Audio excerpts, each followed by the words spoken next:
universidad entonces allí del municipio. Son las 7:42 de la mañana en Colombia, las noticias del territorio cundinamarqués y se las contamos como siempre a través de halconradio.com en el primer sorbo de la mañana. ¿Qué hora dijo? 7:42. 7 de la mañana, 42 minutos, 7:42 minutos. Hora de saludar al doctor Juan Manuel Sáenz. Doctor, muy buenos días. Hola Héctor, muy buenos días. Un cordial saludo a todos nuestros oyentes de Halcon Radio. Bueno, señor, ¿cuál es el tema de hoy? ¿Qué vamos a tener hoy aquí para poner a la expectativa a nuestros seguidores, a nuestros oyentes? Hay un tema que viene rondando en la cabeza de muchas personas, inclusive, y es la inteligencia artificial. Y es que no es un secreto que la inteligencia artificial nos ha invadido y estamos prácticamente apoyados en un 50 o 60% de la inteligencia artificial en nuestra cotidianidad. La vemos en televisión, la vemos en radio, la vemos en la medicina, la vemos en la automatización de los edificios y desde luego la hemos visto en la rama judicial. Y es también verdad que la Fiscalía ha celebrado contratos millonarios con Microsoft para aplicar un software y una herramienta que se llama Watson o Watson Explorer y es un software desarrollado por Microsoft. No olvidemos que uno de los principales desarrolladores o gestores de esa compañía es Bill Gates. Y ese software lo que hace es ayudar a la rama judicial a gestionar la información que tiene. Y es que hay más de cientos de miles de procesos judiciales y de denuncias que en la actualidad se gestionan y es difícil para el operador humano encontrar relaciones en ellos. Y le voy a poner un ejemplo. Yo estoy llevando un caso de una persona que es acusada de hurto en un medio de transporte público masivo en el SITP. Y resulta que en la investigación, los investigadores judiciales hicieron ingreso al aplicativo Watson y relacionaron todas las denuncias que habían formulado por hurto en medio de transporte, mediante la modalidad de ataque con arma punzante o arma de fuego. Y entonces eso los llevó a la localidad de Ciudad Bolívar y encontraron un modus operandi y relacionaron los sitios, las víctimas y las denuncias y allí encontraron unos supuestos victimarios o indiciados que ellos mismos identificaron en los libros de población de los CAI o los centros de atención inmediata y entonces los imputaron a esas personas. Y cuando usted va a mirar la evidencia que tiene la fiscalía, pues es una evidencia nula e inexistente y simplemente está basado en supuestos que no fueron comprobados. Entonces, cuando se entrevista, perdón, a los fiscales y operadores de la fiscalía, pues desde luego que, inclusive a la fiscal general Luz Adriana, les ha dicho, le ha dado una directriz a los operadores de la fiscalía que utilicen la herramienta Watson en sus investigaciones para generar relaciones investigativas o conexiones investigativas. Entonces se pueden encontrar relaciones en los modus operandi, en las armas de fuego utilizadas, personas, denuncias, víctimas, etcétera. Y así es como la fiscalía ha creado esa metodología de investigación. Pero yo les quiero preguntar, y claro, y es importante que sepamos que es necesaria la tecnología y la herramienta de la inteligencia artificial. Yo le compartí a Héctor unas fotografías de lo que es el archivo judicial en este momento en Colombia, o lo que era antes de la pandemia, y vemos, esas son esas pilas de papel y montañas de papel. Eso es solamente la liquidación de una empresa en la Superintendencia de Sociedades. Y eso es la liquidación de una empresa. Y ese es el archivo general de sistema judicial en Colombia.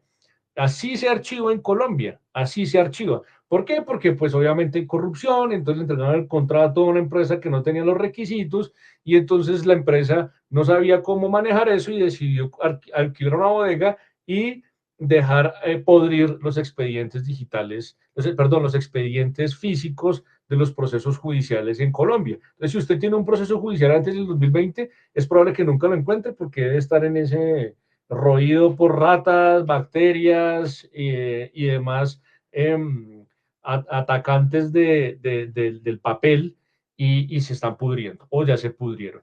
Entonces, desde luego que yo no me puedo oponer o no podría yo decir que la inteligencia artificial es innecesaria. Desde luego que la necesitamos para gestionar la información judicial.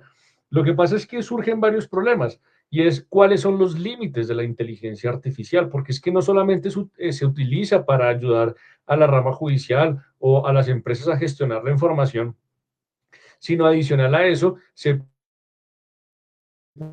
operativo del ser humano. Y es que veamos cómo las empresas de automotrices prácticamente están 100% automatizadas. Y también es cierto que han creado aplicaciones para el relacionamiento humano con la inteligencia artificial.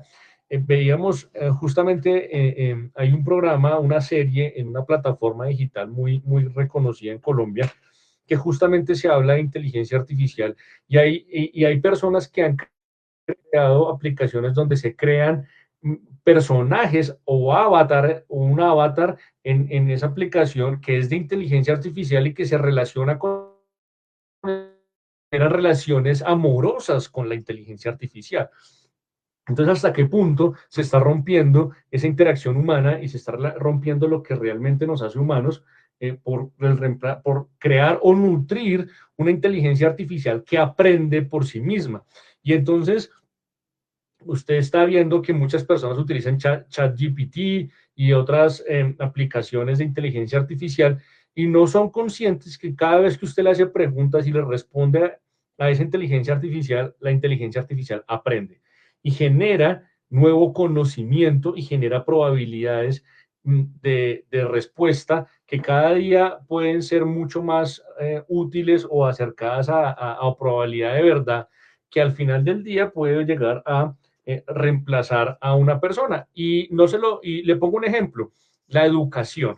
Los profesores que utilizan la inteligencia artificial como herramienta para educar a sus educandos, pues están cometiendo, pueden pensar que eso es útil porque ese es el futuro, pero básicamente la inteligencia artificial le ayuda a pensar al estudiante cómo redactar sus ensayos y cómo redactar sus documentos o cómo hacer sus tareas, al punto que pues el estudiante prefiere que sea acompañado por la inteligencia artificial que por un profesor humano que le esté orientando y le esté ayudando.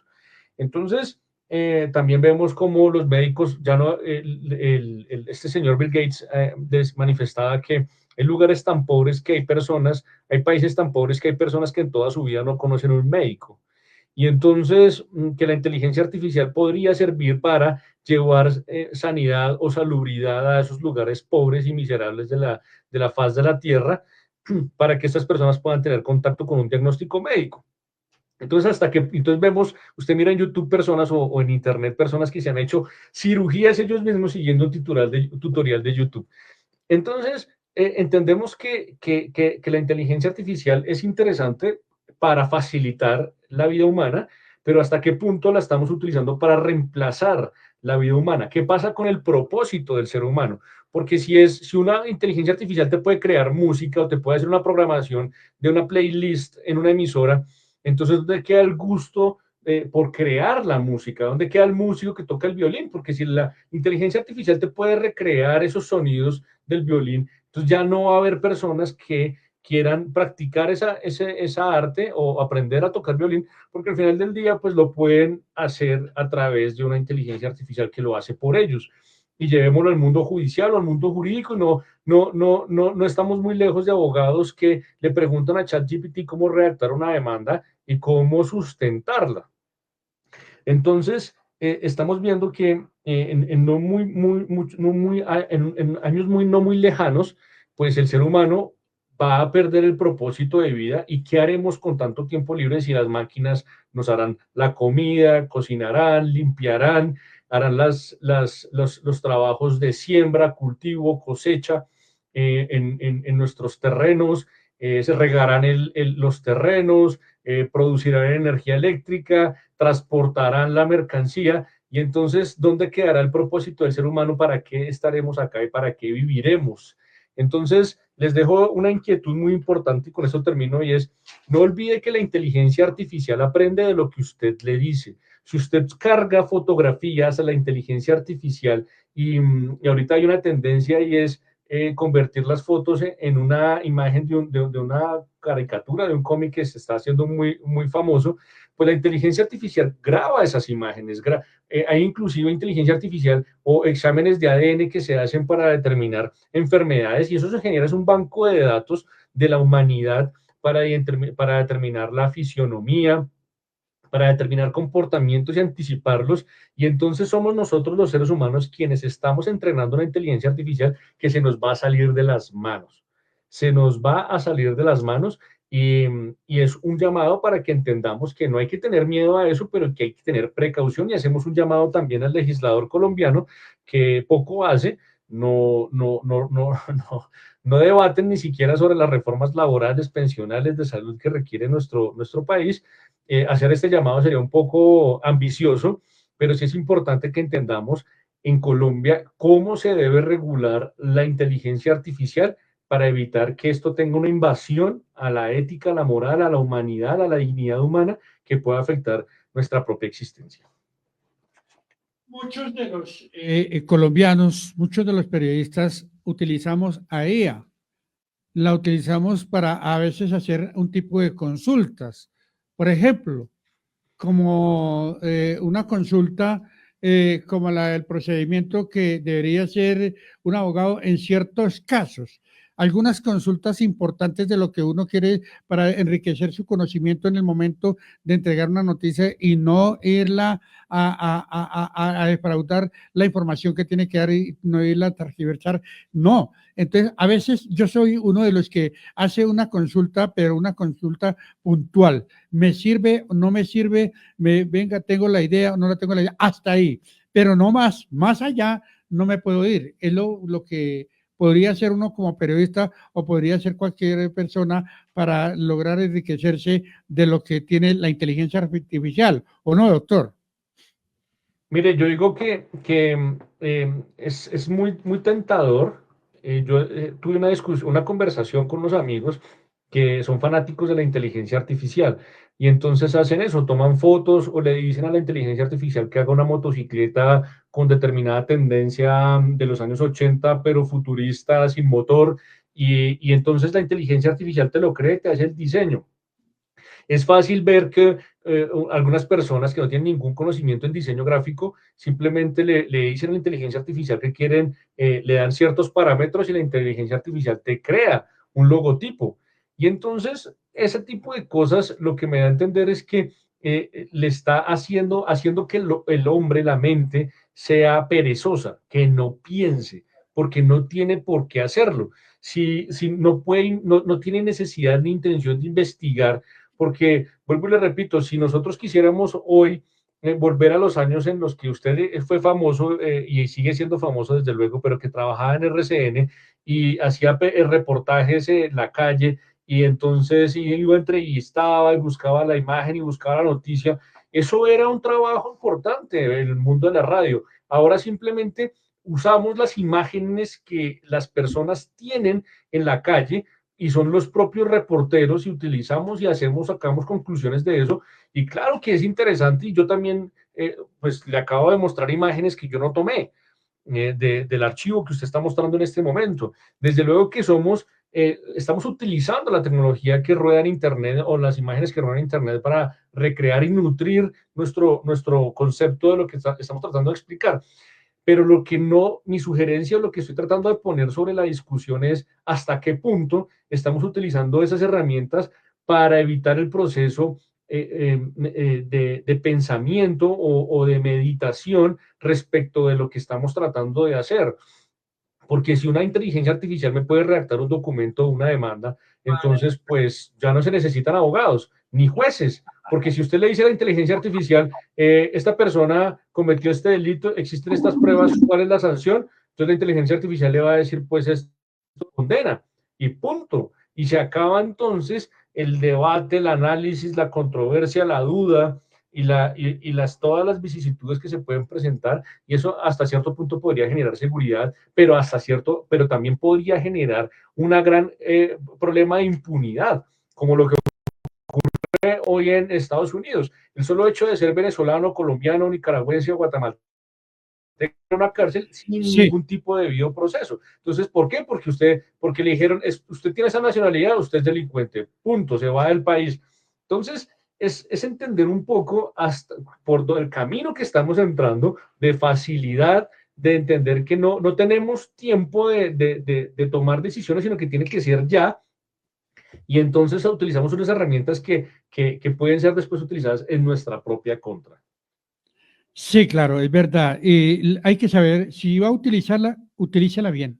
Utilízala bien. Yo únicamente hago de vez en cuando una consulta, tengo una duda en esto y de pronto al aire la puedo ir a convertir en un rumor o en algo que me pueda venir en contravía, porque un oyente sí lo sabe y yo no lo sé. Entonces yo me cuido de salud. A veces hago la consulta, no es todas las veces, pero a veces tengo y tengo que recurrir a hacer una consulta. De ahí no pasa. De ahí no, tampoco le digo que me redacte la noticia porque entonces estaría yo perdiendo el tiempo aquí detrás de esto y tengo que redactar mi pensamiento, plasmarlo en lo que le voy a decir a la audiencia en mi noticiero. Y es lo que uno piensa, no, tampoco que me vaya a redactar para yo leerle. Hasta allá no puedo. La pregunta que les dejo y la inquietud que les dejo es, ¿cómo usar la inteligencia artificial y no ser usados por ella? Eso. Eso es el punto clave. Ajá. La inteligencia artificial debe estar al servicio del ser humano, no el ser humano al servicio de la inteligencia artificial. No podemos reemplazar una relación interpersonal, una relación de pareja humana, real, con defectos, con falencias, por una inteligencia artificial que te lo da todo, que te dice lo que tú quieres escuchar, que simplemente es un reflejo de tus intereses, es un reflejo de tus gustos, y es una relación perfecta porque no es material, porque siempre va a estar disponible en un computador, en un teléfono, pero no tiene la incertidumbre y la pasión de una vida que es defectuosa como la vida del ser humano, que le falta, que es mezquina, que es insuficiente, que es ausente. Ese tipo de relaciones humanas se tienen que fortalecer y son reales, pero no podemos dejar que eso sea reemplazado por una máquina. Esa relación interpersonal de aprendizaje con un profesor, de leer un libro, de caminar, de construir algo a partir de tu propio conocimiento y de tu propia imaginación, eso es lo que realmente tiene valor, porque ahora usted mira las obras de arte que genera o las obras o las imágenes que genera la inteligencia artificial y son majestuosas, son muy bonitas, pero realmente fueron creadas a partir de una emoción humana o simplemente de lo que la inteligencia artificial entendió que es atractivo para la mente humana. Eso es de mucha reflexión y eso es lo que quería traerles para el día de hoy.